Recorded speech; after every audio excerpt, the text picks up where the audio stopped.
واستغفر الله إن الله كان غفورا رحيما. أعوذ بالله من الشيطان الرجيم.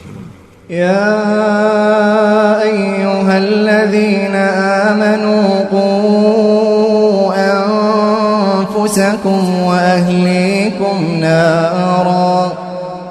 نارا وقودها الناس والحجارة عليها ملائكة غلاظ شداد لا يعصون الله ما أمرهم ويفعلون ما يؤمرون.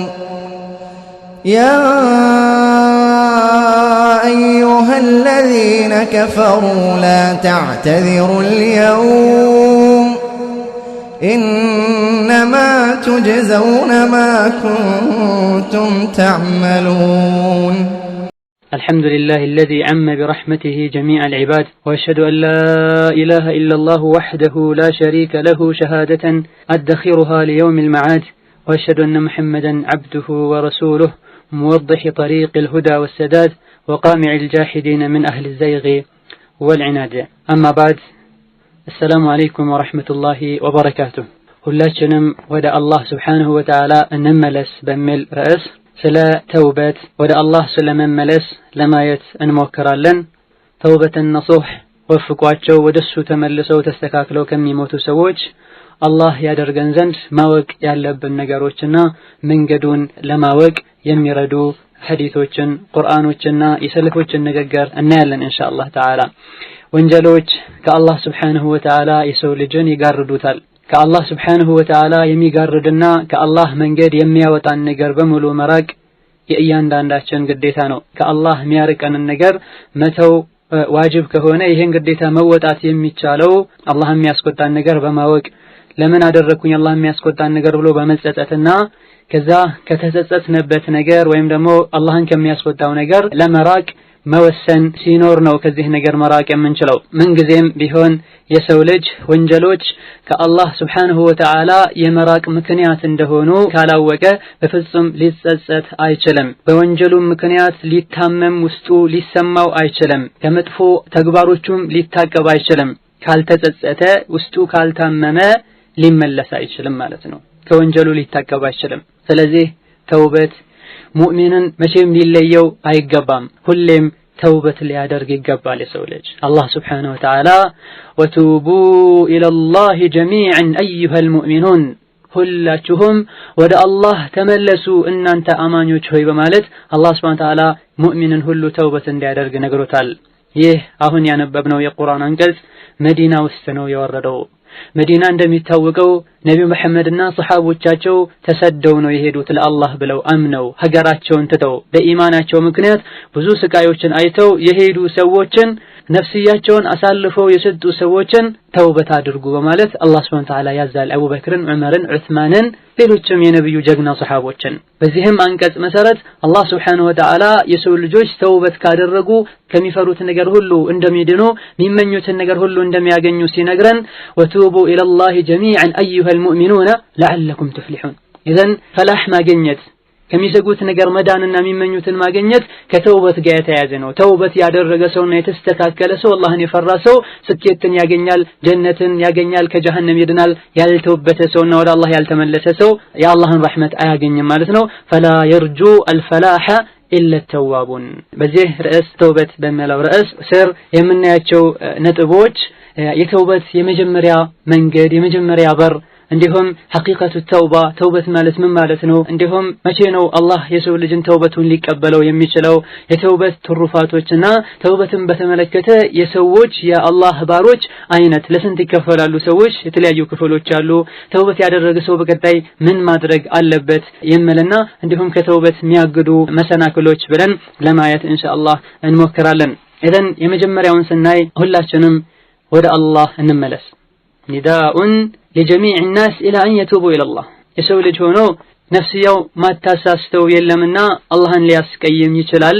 ወንጀል ሰርቶ አላህን ያስቀየመውም፣ አላህ አድርግ ያለውን ባለማድረግ በመዘናጋት አላህን ያስቀየመውም ቁጭ ብለን ከነፍሳችን ጋር እንጠያየቅ፣ ነፍሳችንን እንገምግማት፣ እንጠይቃት። እንዴት ብለሽ ነፍሴ ሆይ አላህን አውቀሽው ስታበቂ የአላህን ኒዕማ እየበላሽ እየጠጣሽ ሳለ ለምን አላህ የከለከለሽን ትሰሪያለሽ እንበላት። አማ ተኽሸይን አልኸስፍ አላህ ስብሓነሁ ወተዓላ እንደሚያይሽ ያወቅሽ ስንት ኒዕማ ሰጥቶሽ ሳለ ወንጀል ምሰሪ ሆነ አላህ ሊበቀልሽ እንደሚችል አታቅም እንዴ? የአላህን በቀል አሰጊም እንዴ? ምድርን ከስር ከፍቶ ወደ ውስጥ እንድትሰጥሚ ሊያረግሽ እንደሚችል ከሰማይ ቋጥኝ ሊያዘንብብሽ ወይም በመቅሰፍት ሊያጠፋሽ ወይም ሰው የነበርሽውን ሌላ እንስሳ ሊያደርግሽ ሊበቀልሽ እንደሚችል አታቅም እንዴ ልንላት ይገባል። ነፍስያችን ጀነትንስ አትናፍቅም እንዴ?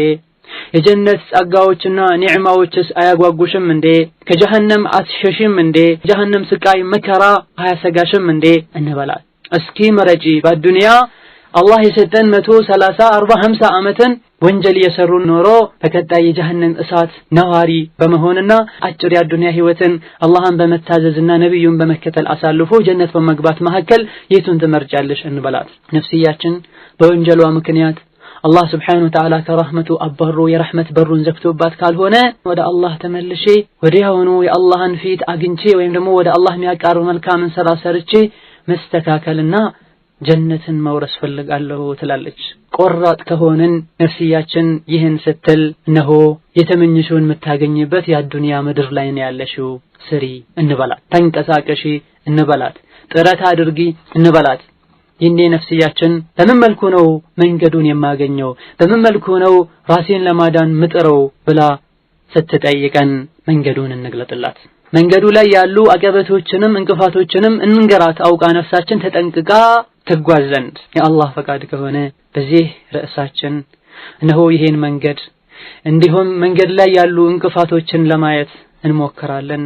እኔንም እናንተንም ቀጥተኛው መንገድ አውቀው በሰላም ወደ ጀነት ከሚገሰግሱ ሰዎች አላህ ያድርገን።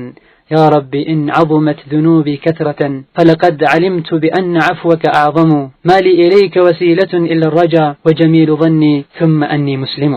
የተውበት የመጀመሪያው መንገድ መጀመሪያ ማወቅ ያለብን ነገር ቢኖር የመንገዱ የጉዞው ጅምር ቆም ብሎ ማሰብ ነው። ካሰብን በኋላ ፊት ለፊታችን ስራ እንዳለ እናውቃለን። መጓዝ ወደ አላህ መጓዝ ትልቅ ስራ ነው። ስራ ስንሰራና ጉዞ ስንጓዝ ስንቅ ያስፈልጋል። የጉዞ ስንቅ ተውበት ነው፣ መመለስ ነው፣ አላህን መፍራትና እስትግፋር ማድረግ ነው። ዑለማዎች በሙሉ ተስማምተዋል ተውበት ማድረግ ዋጅብና ግዴታ እንደሆነ። አላህ ስብሓነሁ ወተዓላ ምን ስላለ ወመን ለም የቱብ ፈኡላኢከ ሁሙ ዛሊሙን፣ ተውበት ያላደረጉ እነሱ በዳዮች ናቸው በደለኞች ናቸው ስላለ በዳይ ሆኖ መኖር ሙእሚኖች አይቀበሉትምና ተውበት ማድረግ ዋጅብ ነው። ወንጀሎች ደግሞ የሰው ልጅን ያጠፉታል፣ ከአላህ ያርቁታል። ከአላህ ከሚያርቅ ነገር ሁሉ መራቅ መሸሽ ግዴታ ነው፣ ዋጅብ ነው። ዛሬ ነገ ሳይባል ወዲያው ነው። ሁሌም ተውበት ማድረግ ዋጅብ ነው። አንዴ ብቻ የሚደረግ ከበባድ ወንጀል ሲሰራ ብቻ የሚደረግ አይደለም ተውበት። ሁሌም ልባችን ወደ አላህ ሊመለስና ራሳችንን ጥፋተኛ ልናደርግ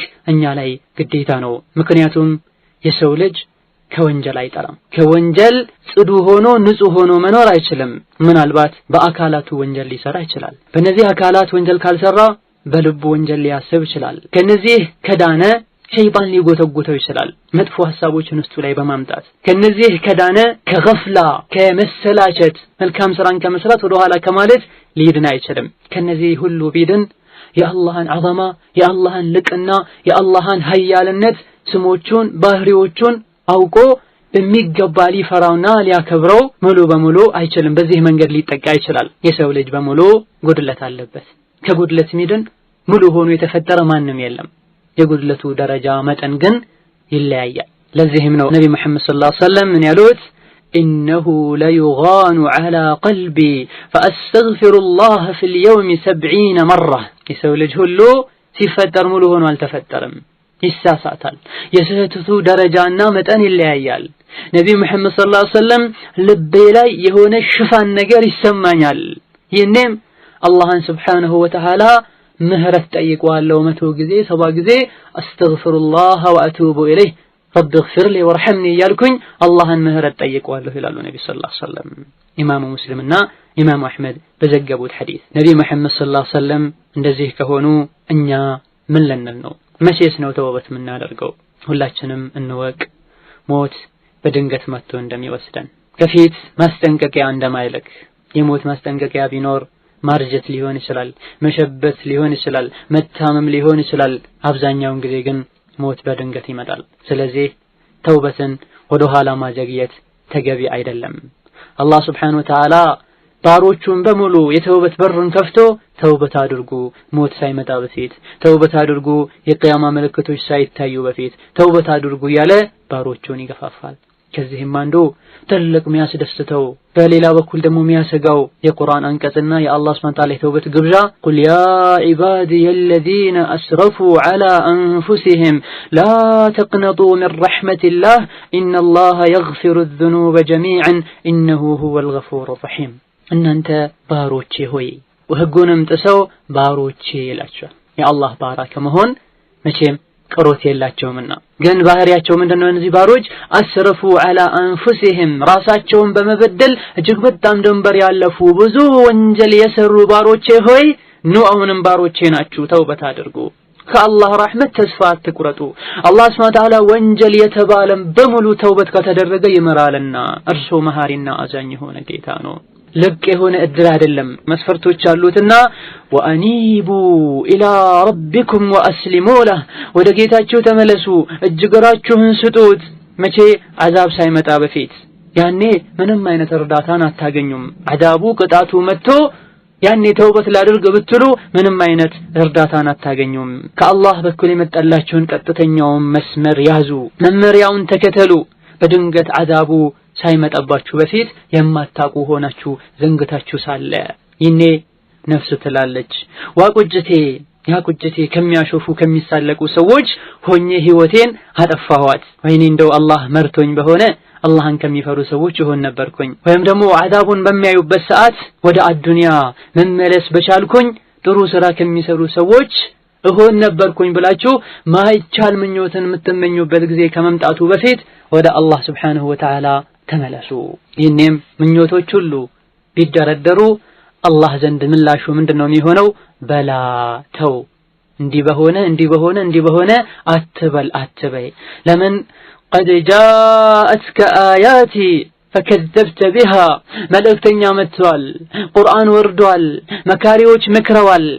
ግን ህጉን መመሪያውን አስተባበላችሁ፣ ጣሳችሁ፣ ስሜታችሁን አስቀደማችሁ፣ ከካዶችና ካስተባባዮችም ሆናችሁ። ስለዚህ ራሳችሁ ናችሁ ጥፋተኞች። ይሄ የእድል በር ከመዘጋቱ በፊት ወደ አላህ እንመለስና አላህን Subhanahu Wa Ta'ala ቀጥተኛው መንገድ እንዲመራን ወንጀላችንን ሁሉ እንዲመራን ምህረት እንጠይቀው። ሁሉም ሰው ደስተኝነትን ይፈልጋል፣ ራሃን ይፈልጋል፣ በህይወቱ ስኬትን ይፈልጋል፣ የአላህን Subhanahu Wa Ta'ala ምህረትና ጀነትንም ይፈልጋል። ሙእሚኖች የሁሉ ነገር ቁልፍ በእጁ የሆነው አላህ ደግሞ ምን ይላል? ወኢኒ ለገፋሩ ሊመን ታበ ወአመነ ወዐሚለ ሷሊሐን ثم اهتدى። አሁን ያነሳናቸው ነገሮችን በሙሉ ለማግኘት በአዱንያ ሰላምን ለማግኘት ከአላህ ቁጣ ለመዳን ከጀሃነም ለመዳን ጀነትን ለማግኘትና የአላህን ምህረት ለማግኘት አላህ ያስቀመጠው መስፈርት ኢኒ ለገፋር እኔ መሐሪ ነኝ እምራለሁ። ግን ሊመን ታብ ወደ አላህ የተመለሰን ሰው ብቻም አይደለም፣ ወአመን በአላህ ከልቡ ያመነ ሰው፣ ይሄም ብቻ አይደለም፣ ወዐሚለ ሷሊሐን መልካምን ስራ የሰራን ሰው እኔ እመራዋለሁ። ይህ ብቻም አይደለም፣ ثم اهتدى ከዛም ባመነው ነገር በተግባሩ ላይ የጸናና ቀጥ ያለን ሰው እኔ እመራለሁ ይላል። እذن አላህ Subhanahu Wa Ta'ala ተውበት እንዲሁ በቀላሉ የሚሰጠው ነገር አይደለም፣ መስፈርቶች አሉት። ተውበት ማድረግ የግድ ነው፣ መመለስ፣ ከወንጀሉ መታቀብ፣ ከዛ በኋላ በአላህ ማመን፣ እሱ ኃያል ጌታ እንደሆነ ማመን፣ ያስቀየመውን ሰው እንደሚበቀል ማመን፣ እንዲሁም መልካም ስራ መስራት፣ ተግባር ላይ አመል ላይ በርቱ መሆን። ይህ ብቻ አይደለም ደግሞ ثم اهتدى ከዛም ቀጥ ብሎ ተስተካክሎ ጸንቶ የኖረን ሰው ነው እመራለሁ። እነዚህ መስፈርቶችን ካሟላን ነው አላህ ሊመራን የሚችለው፣ ተውበት ሊያደርግልን የሚችለው። ለጊዜው መልካም ስራ ሰርተን ከዛ ወደ ኋላ ምንል ከሆነ የአላህን የተውበት የማግኛ መስፈርት አላሟላንምና አላህ Subhanahu Wa Ta'ala ሊመራን የተውበት መስፈርቶችን ማሟላት አለብን። ተውበት የህይወታችን ሁሉ የስኬት በር ነው። የመዳኛችን ብቸኛ መፍትሄም ተውበት ነው።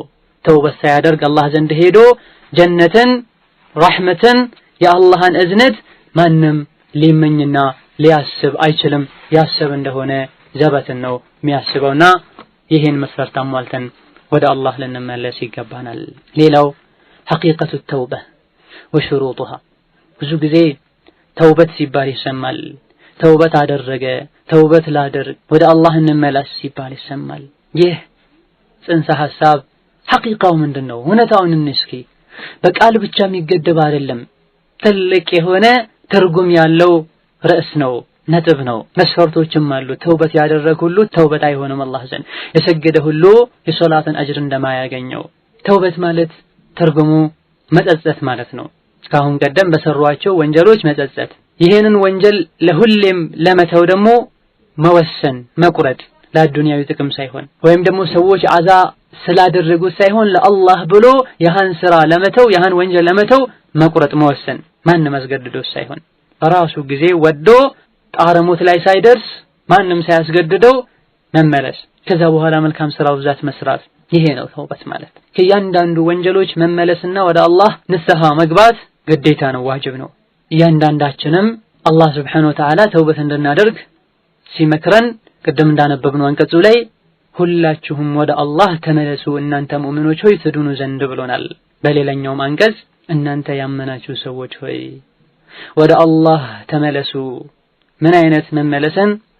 ንጹህ የሆነ የተሟላ የሆነ ጥርት ያለ የሆነን ተውበት መመለስን ወደ አላህ ተመለሱ ይለናል። ተውበትን ንጹህ ማለት ምን ማለት እንደሆነና መስፈርቶቹም እንደሆኑ ወደ መጨረሻ ኢንሻአላህ እናያለን። ትክክለኛ አላህ ዘንድ ተቀባይነት ያለውን ተውበት ሸርጥ ስናይ አንደኛው መስፈርቱ ኢኽላስ ነው። ተውበት ያደረግነው ለአላህ ብለን መሆን አለበት። አላህን ፈርተን መሆን አለበት። አላህን አለቀን መሆን አለበት። አላህ ዘንድ ውርደትን ፈርተን መሆን አለበት። ከአላህ Subhanahu Wa Ta'ala ረሕመትና ከጀነት መባረርን ሰግተን መሆን አለበት። የአላህን ፊት ከማየት መጋረድን ፈርተን ሰግተን መሆን አለበት።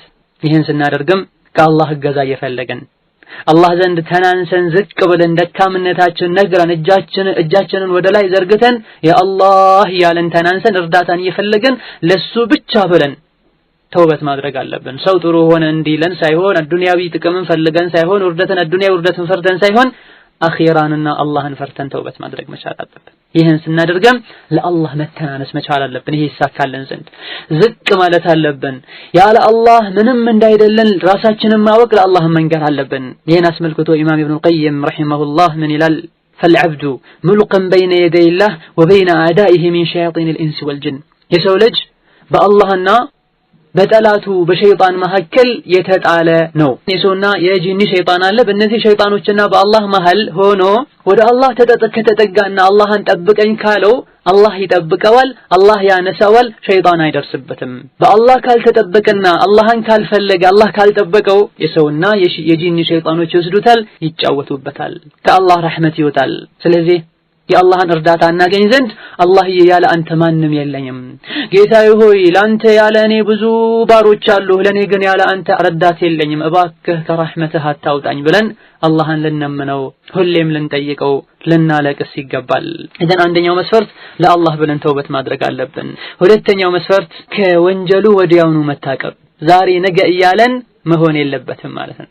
ከረመዳን በኋላ ረመዳን ውስጥ ሐጅ ሳደርግ ሳገባ በፍጹም ትምህርት ሲጨርስ በፍጹም ስራ ሲሳካልኝ በፍጹም ትክክለኛ ተውበት አላህ ዘንድ ወንጀል የሚያስምር ተውበት የቱ ነው? ወዲያውኑ ከወንጀሉ የታቀበን እንደሆነ ነው። ሁለተኛው መስፈርት ከወንጀል ላይ ሆነን ተውበት እናደርጋለን ብንል አላህ Subhanahu Wa Ta'ala ቀድመህ ከወንጀሉ ታቀብ ይለናል። ቁድስ የሆነ ሐዲስ ላይ አላህ ምን ይላል? ባሪያዬ ወደኔ አንድ ስንዝር ከመጣ እኔ ወደሱ አንድ ክንድ መጣለሁ ይላል። ይሄን ወደ አላህ በቀረበን ቁጥር ከወንጀል በራቅን ቁጥር አላህ የበለጠ ወደኛ ይቀርባል፣ እርዳታውን ይለግሰናል። ሶስተኛው መስፈርት መጸጸት። ይሄን ለምን አደረኩኝ ብሎ መጸጸትም አንድ የተውበት መስፈርት ነው። ይህ ጸጸት በል የተውበት ሩክኑ ነው። ካልተጸጸተን ለምን ሰራሁ ብለን ካልተቆጨን ካነደመን ተውበት ማድረግ አንችልም። ወንጀሉን መዘዙን ማወቅ አንችልም። ይሄን ትልቅ የሆነ የተውበትን ሩክን ማግኘት የምንችለውና ሊገራልን የሚችለው መቼ ነው? የሰራነውን ወንጀል ክብደቱን ስናስበው የአላህን Subhanahu Wa Ta'ala ድንበር መጣሳችንና ከአላህ መዳፈራችንን ስናስበው የአላህን Subhanahu Wa Ta'ala ክብር የአላህን ልቅናና የኛን የአደባችንን ማነስ ስናስበው እንዲሁም የነፍሳችንን ደካማነት ስናስብ የነፍሳችንን ያለ አላህ ማንም እንዳሌላትና እንደምትዋረድ ስናቅ የውርደት ሁሉ መንስኤው ነፍስያችን መታመጣው ከአላህ መዳፈር ሰበቡ እሱ እንደሆነ ስናቅና አላህ የዛታቸው ዛቻዎች በሙሉ እውነት እንደሆኑ ስናቅ ይሄ ጸጸት የሚባለው ነገር ውስጣችን ላይ ይፈጠራል። የተውበት መሰሶ የተውበት ሩክን መሰረት የሆነው ጸጸት እነዚህ ነገሮችን ስናቅ ውስጣችን ላይ ይፈጠራል። አላህን ማላቅ ማለት ምን ማለት ነው? ጸጸት ነደም ውስጣችን ላይ እንዲፈጠር የአላህን ልቅና ማወቅና አላህን ማላቅ ብለናል። የአላህን ልቅና ማወቅ ከፈለገን አላህ Subhanahu Wa Ta'ala ካሁን ቀደም ያደረጋቸው አጂብ የሆኑ ክስተቶችን አንዴ ዞር ብሎ በአእምሮ መዳሰስ ወደ ኋላ ማሰብ። ፍርዓውን ማን ነበረ? የት ሄደ? ቃሩን ማን ነበረ? የት ሄደ?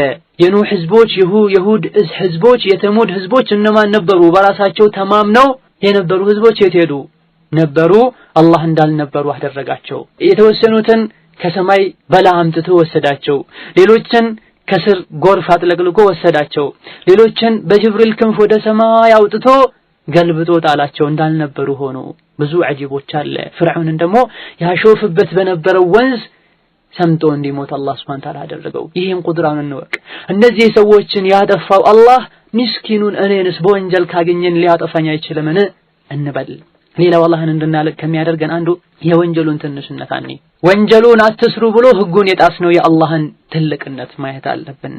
ለዚህ ነው ቢላል ኢብኑ ሰዓድ የሚባለው ረዲየላሁ ዐንሁ ወረሂመሁ ምን ይላል? لا تنظر إلى صغر الخطيئة የሰራኸውን ወንጀል ትንሽነቱን አይደለም ማየት ያለብህ፣ ነገር ግን ህጉን የጣስከው የአላህን ትልቅነት ነው ማየት ያለብህ። ታላቁ አላህ ከሆነ የከለከለው ትንሽም ብትሆን ትልቅ ነው። በዘመናችን ያለው ትልቁ ሙሽኪላ ትልቁ ወንጀል ሰው ልጆች ላይ የአላህ ክብር ከልባቸው ጠፍቷል። አላህ የመረጣቸው ሲቀሩ ከዚህ የከፋውና አስቀያሚው ደግሞ አብዛኛው ሰው ወንጀል ሲሰራ ነው ደስታ የሚሰማው። ይሄ የውርደት ሁሉ ውርደት የዝቅጠት ሁሉ ዝቅጠት ነው። እንዴት ተብሎ አላህን ያስቀየሙ ራህና ደስታ ሰላም ማግኘት ይቻላል? ፈላ ኢላሃ ኢላላህ። ሰዎችን እንፈራለን፣ አላህን አንፈራም። ሰዎችን እናከብራለን፣ አላህን አናከብርም። ከአላህ ግን ምንም አይነት ሐያ ውስጣችን ላይ አይኖርም። አላህን ናቅ ነው ችላ አልነው፣ አላህ እኛንም ንቆ ችላ አለን። ነስአሉላህ ሰላመተ ወልዓፊያ። قال الله تعالى يستخفون من الناس ولا يستخفون من الله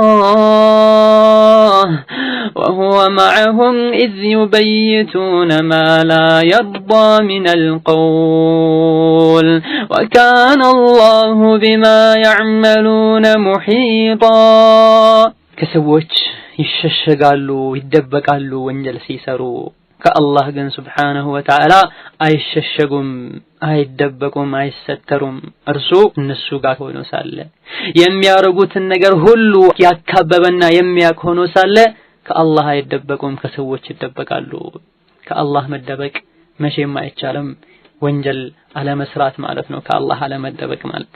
አላህ ልቡ ላይ ያለ ሰውና አላህን በልቡ የሚያከብር ሰው የአላህ ድንበርም ልቡ ላይ የተከበረ ይሆናል። የአላህን ድንበር አይጥስም። ስለዚህ ወንጀልን እንርቅ ዘንድ የአላህ ክብር ውስጣችን ላይ ይኖር። አላህ Subhanahu Wa Ta'ala ማለኩም ላ ተርጁነ ሊላሂ ወቃራ ምን ነው አላህን Subhanahu Wa Ta'ala ለምን አታከብሩትም? ለምን አታልቁትም? ለምን አላህን ለመፍራት ለማክበር አታስቡም? የሚለውን አንቀጽ አስመልክተው ሲናገሩ ሐሰን አልበስሪ ምን ይላሉ ረሂመሁላህ? ما لكم لا تعرفون لله حقا ولا تشكرونه لمن الله እናንተ ላይ حق እንዳለው ለምን አታቁም? ለምን አታመሰግኑትም? ለአላህ حق አለው ሁሌም እሺ ልንለው ሁሌም ልናመሰግነው እኛ ላይ حق አለው። ይሄን حق ልንወጣ ይገባል። የዚህ የቁርአን አንቀጽ ማዕናው ምን ማለት ነው? አላህን እውነተኛ ብትወዱት ብታቁትና ብታከብሩት ትታዘዙት ነበረ፣ ታመሰግኑት ነበረ፣ ድንበሩንም አጥሱም ነበረ። አላህን Subhanahu Wa Ta'ala መታዘዝ ዋጅብ ነው፣ ግዴታ ነው። ወንጀሎችን መራቅም ሆነ ወንጀሎችን መዳፈር ለአላህ በልባችን ባለን ክብር መሰረት ነው የሚሆነው ማለት ነው። ነደም ጸጸትን ውስጣችን ላይ ለመፍጠር አንደኛው የአላህን ልቅና ማወቅና ወንጀልን መናቅ እንዳሌለብን ከሆነ ሁለተኛው ነፍስን ማወቅ አላህን ማወቅ የተያዙ ናቸው። እነዚህ ሁለቱ ነገሮችን ስናያይዛቸው ምን ይፈጠራል? አላህን ማክበር ራስን የአላህ ባሪያ ማድረግ ራስ ማስተናነስ ይፈጠራል ማለት ነው። የነፍስያችን ስርዓቷን ስናስይዛትና አደብ ስናስገዛት እንጂ መስራትም መድከምም ሊጠቅመን አይችልም። አላህን የምንዳፈር ከሆነና ነፍስያችን አደብ ካልያዘን አብዛኛው ሰው አልፎ ምን ሲል ይሰማል? ቀልቢ ደርቋል፣ እንደ ድንጋይ ሆኗል ሲባል ይሰማል። ሆኖም ሳለ ግን የደረቀውን ልቧን ለማርጠብና ለማለስለስ ጥረት አያደርጉም። በል በራሱ ተማምኖ ሲጎርርና ስትጎርር ይሰማሉ። ይሄ ማይበቃ እውቀት ማወቅ ነው። የነፍስያችን ምንነት በሚበቃ መልኩ አላወቅንም። ابن القيم رحمه الله من قالوا وأسفاه من حياة على غرور وموت على غفلة ومن منقلب إلى حسرة وقجتاችን ራሳችንን ያታለለን የምንኖር ሰዎች ሞትን ዘንግተን ሳለ በድንገት ሞት መጥቶ የሚወስደን ሰዎች መጨረሻ ላይ ጸጸት የተሞላበት የስቃይ ሀገር ሳንዘጋጅ መጓዛችን ምንኛ ያሳዝናል። ኢብኑ ጀውዚም ምን ይላሉ በኩላቸው አንተ ምንም መልካም ስራ ሳሰራ ጀነትን ምትመኝና ምትመኝ ተውበትን ያሰበ እድሜህን ዝም ብለህ በተስፋ ብቻ እድሜህን የምትጨርስ ስለ ዱንያ ስታወራ ችልተኛ ትመስላለህ። ግን ዱንያን ስትሰራ ረጅም ጊዜ እንደሚኖር ሰው ሁሌም እዚህ እንደሚዘወትር ሰው ሆነህ ትስገበገባለህ። ከዱንያ ትንሹ አይበቃህም። ብዙም በልተህ አትጠግብም፣ ብዙም ሰብስበህ አትረካም። ሞትን ትጠላለህ ወንጀልህ ብዙ ስለሆነ ወንጀሎችህ ላይ ወንጀል መሆናቸውን ያወቅ እዛው ተቀጠልበታለህ። ነፍስህ በመጠራጠረው ነገር ታሸንፈሃለች። አንተ ግን እርግጠኛ በሆንከበት ነገር አታሸንፋትም። እንደምትሞት እርግጠኛ ነህ። ሞቶ ጀነት እንዳለ ጀሃነም እንዳለ እርግጠኛ ነህ። በዚህ ነገር ነፍስህን አታሸንፋትም። ነገ ግን ዱንያ ልቸገር እችላለሁ ልራብ እችላለሁ ብለህ በግምት ብቻ ነፍስህ ታሸንፈሃለች። ወንጀል ትሰራለህ፣ ወንጀል ትሰሪያለሽ። ولا تعمل من العمل ما فرض عليك ርዝቅን ለማግኘት ዱንያን ለማግኘት ትስገበገባለህ። አላህ ዋጅብ ያደረገብህን መልካም ስራ ግን ከመስራት ወደ ኋላ ትላለህ። የሰዎችን ወንጀል ብዙ አድርገህ ያየህ የራስህን ወንጀል ትንቃለህ፣ ትንሽ ነው ትላለህ። እደን ይሄ የኛ ችግር ነው። ሌላው አሁንም ጸጸት እንዲኖር ውስጣችን ላይ እንዲፈጠር ከሚረዱን አንዱ ተስዲቁል ወዒድ አላህ የዛተው ዛቻ በሙሉ እንደሚከሰት አላህ የዛተው ዛቻ በሙሉ እውነት እንደሆነና የሚከሰት ነገር እንደሆነ ማወቅ ውስጣችን ላይ ጸጸት እንዲፈጠር ያደርጋል። አንተ ተውበት የምታስብ ጀሃነም አንድ ጥግ ላይ ታስረህ ወንጀል የሰራ ሰው ተውበት ሳያደርግ የሄደ ሰው ጀሃነም አንድ ጥግ ላይ ታስሮ እያለቀሰ እየጮኸ በሮቹ ተዘግቶ ከላይ ከታች ከግራ ከቀኝ በእሳት ተከቦ ጀሃነም ድቅድቅ ያለች የምታስፈራ ጨለማ ሆና እዛ ውስጥ የሚያስጫውት ጓደኛ የለም፣ የሆድን የሚነግሩት የሚያማክሩት ወዳጅ የለም፣ የሚያሳርፍ እንቅልፍ የለም፣ ትንፋሽ ማስወጣት ማስገባት የለም፣ ከዚህ ሁሉ ስቃይ የሚገላገል ሞት የለም። ከዓብ ረዲየላሁ ዐንሁ ምን ይላል? ሰው ልጆች ጀሃነም ገብተው የጀሃነምን ስቃይ ሲቀምሱ ለዚህ ጀሃነምና ስቃይ ያበቃቸውን ወንጀላቸውን አስታውሰው እጃቸውን ይበሉታል ይላል። እስከ ተከሻቸው ድረስ እጃቸውን በልተው ይጨርሱታል። يقول الله سبحانه وتعالى ويوم يعض الظالم على يديه يقول يا ليتني اتخذت مع الرسول سبيلا يا ويلتى ليتني لم أتخذ فلانا خليلا በዳይ የነበረ ሰው በዱንያ ስሜቱን ሲከተል ሰይጣንን ሲያስደስት ህይወቱን በሐራም በወንጀል ጨርሶ አላህ ዘንድ ሱብሓነሁ ወተዓላ የሄደ ሰው የሥራውን ውጤት ሲያይ በንዴት እጆቹን አስሩንም ጣቶቹን ከቶ የሚበላበትን ቀን አስታውስል አላህ ሱብሓነሁ ወተዓላ በቁጭት በነዳማ ቁጭት ማይጠቅምበት ቀን ላይ ተቆጭቶ እጆቹን የሚበላበትን ቀን አስታውስ። ምን ነው የመልእክተኛውን መንገድ በተከተልኩኝ፣ ምን ነው ከሙእሚኖች ጋር በሆንኩኝ፣ ምን ነው ያ መጥፎ ጓደኛዬን ባልያዝኩት ከሱ ጋር ባልተዋወቅኩኝ የሚልበትን ቀን አስታውስ። ምንም አያደርግም ያኔ መቆጨትና መጸጸት። ከአላህ ረሕመት በር ሊመልሰን በሩን ሊዘጋብን የሚችልን ወንጀል አስታውሰን የአላህ የዛተው ዛቻ ሊከሰት እንደሚችልም አውቀን እንመለስ። የዱንያን ደስታ መርጠው ተውበት ማድረግ እንዳለበት አውቆ ተውበት ሳያደርግ ሳይመለስ በዛው ሞት ሊወስደው የሚችል ሰውን አላህ ስብሓነሁ ወተዓላ ሲያስጠነቅቅ ምን ይላል? إن الذين لا يرجون لقاءنا ورضوا بالحياة الدنيا واطمأنوا بها والذين هم عن آياتنا غافلون أولئك مأواهم النار بما كانوا يكسبون እነዚያ ከኔ ጋር መገናኘት ማይፈልጉ ማይመኙ የዱንያን ህይወት የወደዱና ከአኺራ አስበልጠው ወሷ ተረጋግተው ዘና ብለው መርጠው የሚኖሩ እንዲሁም የአላህን ስለ ጀነት ስለ ጀሃነም የሚያስጠነቅቅበትን አንቀጹን ቸላ ያሉ የቁርአን መመሪያን ወደ ኋላ የጣሉ እነሱ መኖሪያቸው ጀሃነም ነው ይሰሩት በነበረው ስራ ይላል አላህ Subhanahu Wa Ta'ala አኺራን መርሳት በዱንያ መደሰት ወንጀል የሰሩ ከወንጀል አለመተውበትና በዱንያ ደስታ ከአኺራ የበለጠ መሸንገልና የዱንያን ደስታ መርጦ ተውበት አድርጎ ቀጥ ብሎ አኺራን መውረስን ጀነትን መውረስን ቸላ ያለን ሰው አላህ በዚህ ዝቷል እነዚህ እነሱ ናቸው ዝንጎች የተፈጠሩለትን ዓላማ የማያውቁ እንዲሁም ጀሃነምን የሚገቡ ማረፊያቸው ጀሃነም የሆነች ይሰሩት በነበረው ስራ መሰረት ይላል አላህ Subhanahu Wa Ta'ala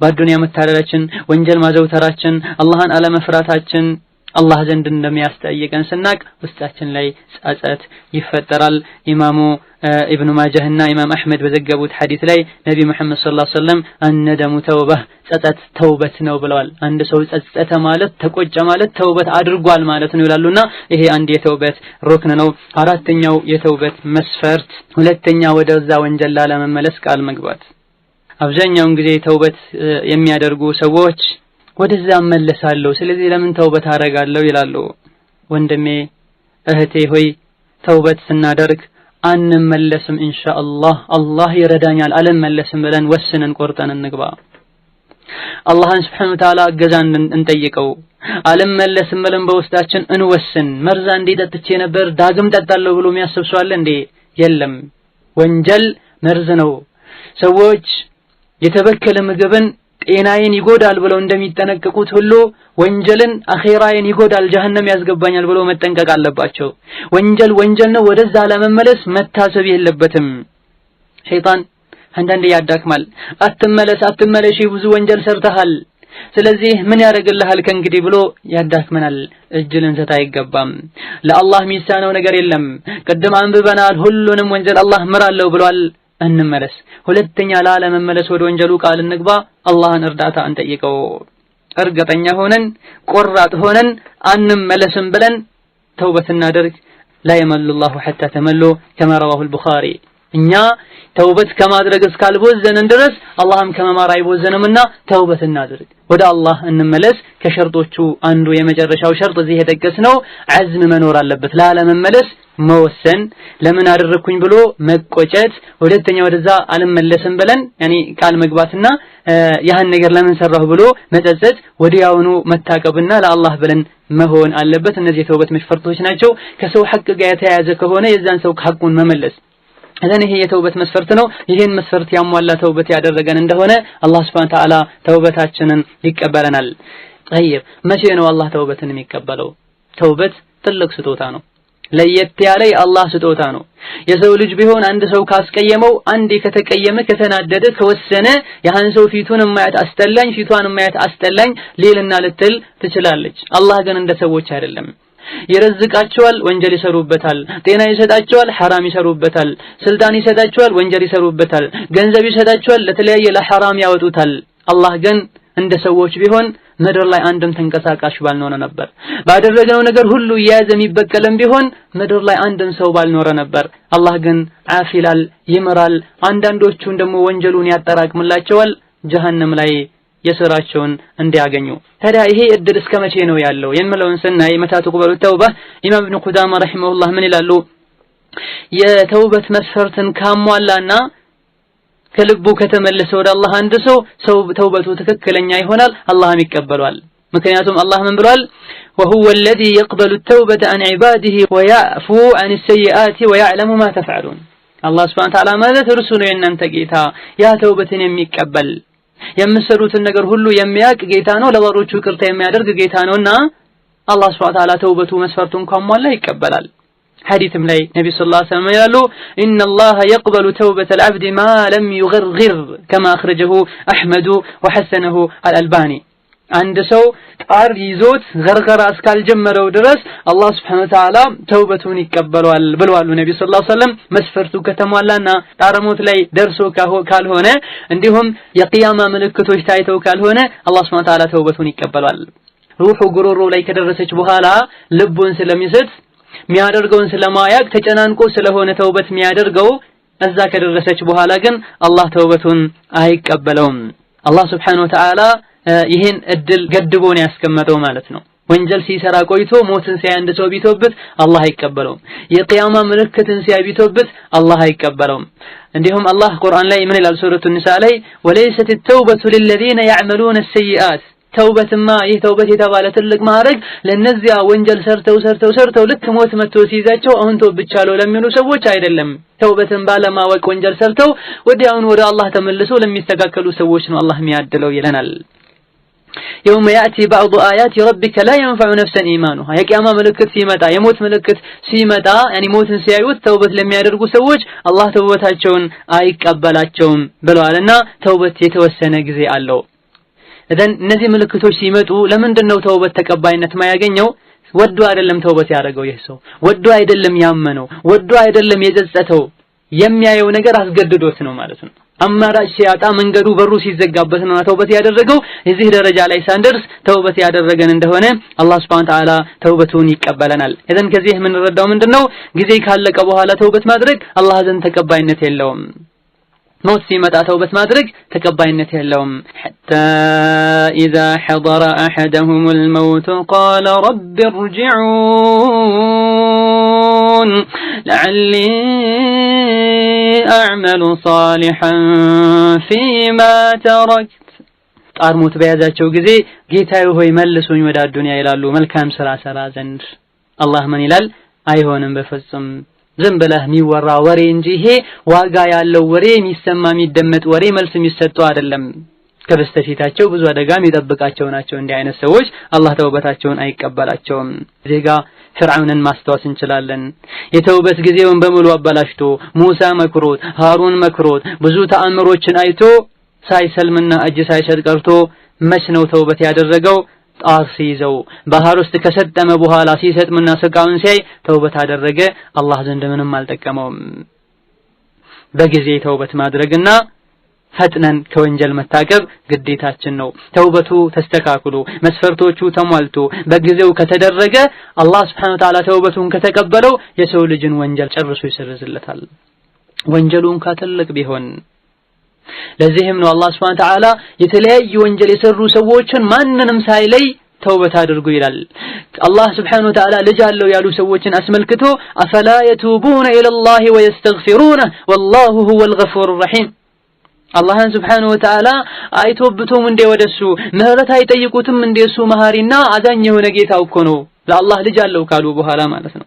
ሽርክም የሰሩ ሰዎችን ወደ ተውበት ነው የሚገፋፋው። ያ ኢባዲ الذين اسرفوا على انفسهم ወንጀል የተባለን ሁሉ ያድበሰበሱ ባሮቼ ሆይ ኑ ተውበት አድርጉ ይላል አላህ Subhanahu Wa Ta'ala ይጣራል። በልሄ ብቻ አይደለም አስሐቡል ኡኽዱድ ቁቲለ አስሐቡል ኡኽዱድ የአላህ ባሮችና ሙእሚኖችን ጉርጓድ ቆፍረው እዛ ጉርጓድ ውስጥ እሳት አንደደው ከአላህ መንገድ ውጡ ክፈሩ ብለው ሲያሰቃዩ የነበሩ ሰዎች ነበሩ። የከፈረን ሰው የተው ያልከፈረን ሰው እዛ ጉርጓድ እዛው እሳት ውስጥ ያሰቃዩ ሙእሚኖችን የጨረሱ ሰዎች ነበሩ። እነዚህ ሰዎችን ራሱ አላህ ምን ይላል? إن الذين فتنوا المؤمنين والمؤمنات ثم لم يتوبوا فلهم عذاب جهنم እነዚያ ሙእሚኖችን ያሰቃዩ ሙእሚኖችን ያቃጠሉ ሙእሚኖችን የፈተኑ ሰዎች ከዛ በኋላም ተውበት ሳያደርጉ ከሄዱ ለነሱ ጀሃነም አለላቸው ለነሱ የሚያቃጥል እሳት አለላቸው ይላል አላህ። ተውበት ካደረጉ የአላህ ባሮችንም አቃጥለው ዲነል እስላምን ለማጥፋትም ጥረው ቢሆን አላህ ይምራቸዋል። ይሄን አስመልክቶ ሐሰን ምን ይላል በዚህ ዙሪያ ሲናገር? ተመልከቱ ይሄን ቸርነት ይሄን የአላህን ረህመት እዩት። የሱን የአላህ ታዛዦችን ባሪያዎቹን ገድለው እሱ ወደ ተውበት ይጠራቸዋል። ነው ተውበት አድርጉ ይቅርታ አድርገላችሁ ይላቸዋል። እዘን ውድ ወንድሜ ውድ እህቴ ወንጀሉ ምንም ይሁን ምን ወደ አላህ ከተመለሰን አላህ መሐሪ ነው። ራሳችንን እንገምግም እናልቅስ። አላህ Subhanahu Wa Ta'ala መሐሪ ነው፣ ይመረናል፣ አዛኝ ነው፣ ያዝንልናል። የተውበትን ትሩፋት ስናይ ተውበትን መቀበል አላህ Subhanahu Wa Ta'ala በረህመቱ የሚያደርገው ነገር ነው። ማንም ተቀበለኝ ብሎ አያስገድደውም። ለሰው ልጅ አንድ ነገር አድርገን አጠፋ እንደምንጠብቀው ወይም ደግሞ በግድ እንደምንወስደው ከሱ አይደለም። አላህ ሲፈልግ ተውበት ይቀበላል ደግሞ በትሩፋቱ በረህመቱ። ከተውበት ፈضሎች ትሩፋቶች አንዱ ተውበት ያደረገ ሰው አላህ የድሮ ኃጢያቶቹን ሐሰናት ያደርግለታል። ወንጀሎቹን ሐሰናት ይቀየርለታል በአዱንያ ወይም በአኺራ ወንጀሉ ምንም ይሁን ምን ከኩፍር ተመልሶ ከሆነ በተለይ ከትልቁ ወንጀል ተመልሶ ከሆነ በተለይ አላህ Subhanahu Wa Ta'ala ወንጀሉን ሐሰናት ያደርግለታል መልካም ስራ ይቀየርለታል አብዱላህ ኢብኑ ዑመር ኢብኑ አልኸጣብ ረዲየላሁ ዐንሁ ምን ይላል ነብዩ ሰለላሁ ዐለይሂ ወሰለም ሰማዋቸው የቁል ሲል አላህ የቂያማ ቀን አንድን ባሪያውን ፊት ለፊቱ ያስቆመዋል መጋረጃውንም ዝቅ ያደርግና ይሸፍነዋል ከሰዎቹ ከዛም ይጠይቀዋል በዛ ቀን የሰራሽውን ወንጀል ታስታውሳለህ ያህንስ ብሎ አላህ ይዘረዝርለታል አሁን አስታውሳለሁ ይላል ወንጀሎቹም በሙሉ ነግሮት አምኖ አሳምኖት በቃ በውስጡ خلاص መጥፋቴ ነው መክሰሬ ነው ጀሃነም መግባቴ ነው ብሎ እስኪሰጋ ድረስ ይኔ አላህ ምን ይለዋል ወይም ምን ይላታል በአዱንያ ሰትሬልሃለሁ ተውበት አድርገህ ይቅር ብዬሃለሁ ሰትሬልሃለሁ ዛሬ ደግሞ ወንጀልህን ምርሃለሁ ይለዋል አላህ ይላሉ ነብዩ ሰለላሁ ዐለይሂ ወሰለም ከዛም የሥራ መዝገቡን በቀኝ እጁ ይሰጠዋል በቀኝ እጁ መሰጠት የእድለኝነት አንዱ ምልክት ነው ከዛ በኋላ ወደ ጀነት እንዲገባና እነዚያ ወንጀሎቹ በሐሰናት እንዲተኩለት ሌሎች ወንጀሎችም አሉ ብሎ ሁሉ እስኪናገር ድረስ አላህ ማዕረግና ክብርን ጀነትን ይሰጠዋል ሙናፊቅ ከሆነ ተውበት ሳያደርግ ሄዶ ከሆነ ካፍር ከሆነ አላህ Subhanahu Wa Ta'ala በሰዎች ተጠገብ ለምን ወንጀል ሰራህ በዚህ ቀን በዚህ ሰዓት ብሎ አላህ ያዋርዳቸዋል እነዚህ ናቸው የአላህን አንቀጽ ያስተባበሉ እነዚህ ናቸው በዳዮች አላ ለዕነቱላሂ ዐለ الظالمين የአላህ እርግማን በደለኞች ላይ ይሁን በማለት ህዝብ በተሰበሰበበት አላህ ጠርቶ ያዋርዳቸዋል ተውበት ማድረግ አንዱ ፈዲላው ይሄ ነው አላህ ይምራል ከውርደት ይጠብቃል መጥፎውንም በመልካም ተቀይሮለት ምርሃለሁ ጀነት ገባ ብሎ በቀኝ እጁ መዝገቡን ሰጥቶ ወደ ጀነት ይሸኘዋል አተር ላይ ምን ይባላል በተቀረው ህይወትህ መልካምን ነገር ስራ ያለፈው ሁሉ ይሰረዝልሃል ቁርአንም አላህ ምን ይላል ሱረቱል ፉርቃን ብዙ ነገር ከዘረዘረ በኋላ ወላ የዝኑን ወመን يفعل ذلك يلقى أثاما የአላህ ባሮች ነፍስን ማይገሉ በአላህ ማያጋሩ ከዝሙትን የማይቀርቡ ናቸው ይሄን ያደረገ ሰው ትልቅ ወንጀልን ሰርቷል ጀሃነም ይገባል ተውበት ያደረገ ሰው ሲቀር ይላል አላህ Subhanahu Wa Ta'ala فاولئك ይሄንማ መስፈርት ያሟሉ ሰዎች አላህ ወንጀላቸውን በመልካም ይቀይርላቸዋል አላህ መሐሪና አዛኝ የሆነ ጌታ ነው ይቅርታ አድራጊ ጌታ ነው ተውበት ያደረገ የተስተካከለን ይመራል ሐዲስ አልቁድሲ ላይ አላህ ምን ይላል የኢብኑ አደም የሰው ልጅ ሆይ አንተ እኔን እስከለምንከኝ እስከተገዛኸኝ ተስፋ እስካረክ ድረስ ወንጀልህን ምርሃለሁ በማለት አላህ Subhanahu Wa Ta'ala ቃል ገብቷል አንተ የሰው ልጅ ሆይ ወንጀልህ ሰማዩን ካቢደርስ የሰማይ ደመና ቢደርስ ወደኔ ከተመለስክ ምርሃለሁ ከምንም አልቆጥረውም አንተ የሰው ልጅ ሆይ ምድርን ሚሞላ ኃጢአት ይዘህ ብትመጣ ሽርክ እስካላሻረክ ድረስ ከባዱን ሽርክ እስካልሰራህ ድረስ ወንጀሎችህን ምልሃለሁ ምድርን ሚሞላ ምህረትና ህዝነትን ለግሰሃለሁ ሰጣሃለሁ ይላል አላህ Subhanahu Wa Ta'ala ይሄማ እንደ ተውበት ፈዲላ ነው كما اخرجه الترمذي وصححه الالباني ኢማም አህመድ ከአቡ ሰዒድ በዘገቡት ሐዲስ ላይ ሸይጣን ለአላህ ይለዋል ጌታዬ ሆይ ባንተ መላለሁ የሰው ልጆችን ከማጥመም ወደ ኋላ አለም ነፍሳቸው አካላቸው ላይ እስካለች ድረስ ብሎ ሲምልና ሲዝት አላህ ምን ይላል በራሴ መላለሁ እነሱን ከመማርና ለነሱ ይቅርታ ከማድረግ ወደ ኋላ አለም እስትግፋር እስካደረጉና ተውበት እስካደረጉ ድረስ ለአላህ Subhanahu Wa Ta'ala ኢዘን ይሄ ትልቅ ፈዲላ ነው ማለት ነው ሰፍዋን መርፉዕን በምዕራብ በኩል አንድ በር አለ ስፋቱ 40 አመት ወይም 70 አመት ርቀት የሚያስኬድ አንድ በር አለ አላህ Subhanahu Wa Ta'ala ሰማይን የፈጠረ ቀን ነው የፈጠረው ክፍት አድርጎ ትቶታል ተውበት የሚያደርጉ ሰዎችን ተውበት የሚቀበልበት ነው ይሄ የማይዘጋም ፀሐይ ከመጥለቂያው እስክትወጣ ድረስ ፀሐይ ከመጥለቂያው እስካልወጣች ድረስ ይሄ በር አይዘጋም ኢማሙ አልባኒ ሐሰን ያሉት ሐዲስ ነው ከተውበት ጥቅሞች አንዱ በዱንያም ሆነ በአኺራ ክብር የሰው ልጅን ክብር ይጠብቃል አላህ ዘንድ ተቀባይነት ያገኛል ተውበት ያደረገ ሰው ሰዎች ዘንድም ይወደዳል አኺራውም አዱንያም ይስተካከልለታል ቀልቡ እረፍት ያገኛል ጭንቅና ጣጣን ገመን አላህ ያነሰለታል። ቀልቡ በኖርና በብርሃን ይሞለለታል። ወንጀሎችን ማሸነፍ ይችላል። የሚከብዱ ነገሮችን አላህ ያገረለታል። መልካም ስራ ይገረለታል። ብቸኝነትና ጭርታ በስጭት ውስጡ ላይ ይሰማው የነበረው ዋህሻ ይወገድለታል። ስጋትና ሞትን መፍራት ይጠፋል ከውስጡ። ያኒ ሁሌ መልካም ስራ ሰርቶ መፍራት ሳይሆን አንዳንዴ ወንጀል እየሰሩ ውስጥ ላይ ሽብር አላህ ለቆበት አደጋ የሚፈራ ሰው አለ። እንዲህ አይነቱን አደጋ መፍራትና መስጋት አላህ ያስወግድለታል። አዱንያን ንቆ ቸላ ብሎ ትቶ ለሷ መስገብገብን ይተዋል። ለአኺራና ለጀነት ስራ ሲሽቀዳደም አላህ Subhanahu Wa Ta'ala በሩን ይከፍትለታል። የኢማንን ጣዕም እንዲቀምስ አላህ ያደርገዋል። አቅሉ ገንዛቤው ልቦናው ይሰፋል፣ ማሰብ ይችላል። አላህና የአላህ ባሮቹም ይወዱታል። እንዲሁም በመተውበቱ ምክንያት አላህ ይደሰታል። ባሪያው ተውበት ሲያደርግ አላህ ይደሰታል። ከግራና ቀኝ መልካም ስራውን መጥፎ ስራውን የሚጽፉ መላእክቶችም መልካም ሲሰራ ይደሰታሉ፣ ዱዓም ያደርጉለታል። አርሽን የሚሸከሙ የተከበሩ መላእክቶች ለዚህ ሰው ተውበት ያደርጉለታል፣ ለዚህ ሰው ምህረትን ይጠይቁለታል። አላህ Subhanahu Wa Ta'ala እንዲመራው አላህን ይጠይቃሉ። ይሄ ትልቅ ፈዲላ ነው። ይሄ ትልቅ ትሩፋት ነው። ይሄን አስመልክቶ አላህ Subhanahu Wa Ta'ala ምን ይላል? እነዚያ አርሽን የሚሸከሙ ከአርሽ ዙሪያም ያሉ አላህን ከምስጋና ጋር ያጠሩታል፣ በሱም ያምናሉ። ለነዚያ ላመኑ ሰዎች አላህ ምህረትን ይጠይቃሉ። አላህን ጌታችን ሆይ ረህመትህ ሁሉን የሰፋ የሆንክ ጌታ ነህ፣ ዕውቀትህም ሁሉን የሰፋ የሆንክ ጌታ ነህ። እባክህ ለነዚያ ተውበት ላደረጉና መንገድህን ለተከተሉ ሰዎች ምህረትህን ለግሳቸው፣ ከጀሃነም ቅጣትም ጠብቃቸው እያሉ የአላህ የተከበሩ መላእክቶች አላህን ምህረት ይጠይቁለታል፣ እስትግፋር ያደርጉለታል። ይህ በአዱንያ ሲሆን ሊሞት አካባቢ መላእክቶች በጀነት ያበስሩታል። ከአዱንያ ከመከራ ከስቃይ ሀገር ወደ ጀነት እንደሚሸጋገር ይነግሩታል። የቂያማ ቀን ደግሞ ሰዎች በስቃይ በመከራ በላባቸው ሲጥለቀለቁ በአላህ በአርሽ ጥላ ስር አላህ ያደርገዋል። አላህን ፈርቶ ነውና ተውበት ያደረገው። ከትክክለኛ ተውበት ካደረጉ ሰዎች ከሆኑ አላህን ፈርቶ ነውና የተመለሰው አላህን ከሚፈሩ ከሙተቆች ጋር ወደ ቀኝ ይዘውት ወደ ጀነት ይሄዳሉ። ይሄ የአላህ ትሩፋት ነው። يؤتيه من يشاء والله ذو الفضل العظيم الله ለመረጠው ሰው ልቡን ንጹህነት አውቆ መጸጸቱን አውቆ ለመረጠው ሰው የሚሰጠው እድል ነው። አላህ እድሉን ከሰጣቸው ሰዎች ያደርገን። ኢዘን ተውበት ትልቅ ማዕረግ ካለው ሁሉም ሰው ተውበት ይሆንለታል ወይ?